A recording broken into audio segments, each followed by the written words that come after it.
वफाकी आईनी अदालत ने बलूचिस्तान असम्बली के हल्का PB-21 की इंतखाबी अज़ादारी का फैसला सुना दिया है। यहाँ आपको खबर दें, वफाकी आईनी अदालत ने बलूचिस्तान असम्बली के हल्का PB-21 की इंतखाबी अज़ादारी का फैसला सुना दिया है। इसी बारे में मज़ीद तफसीलात जानते हैं इस्लामाबाद से ब्यूरो चीफ बिलाल डार से। बिलाल, बताइएगा। जी बिल्कुल, वफाकी आईनी अदालत ने साले भूटानी को हल्का PB-21 से कामयाब करार दे दिया है।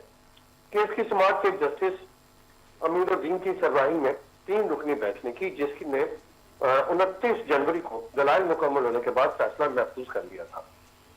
वाज़ेह है कि पीपल्स पार्टी के उम्मीदवार अली हसन सैरी की दरखास्त पर दोबारा गिनती का हुक्म दिया गया था, जिसे बाद साले भूटानी ने इलेक्शन कमीशन के फैसले को वफाकी आईनी अदालत में चैलेंज कर रखा था। वफाकी आईनी अदालत के फैसले के बाद PB-21 की नशिस्त से मुतालिक इंतखाबी तनाज़ा खत्म हो गया है। जी, तफसीलात के लिए शुक्रिया।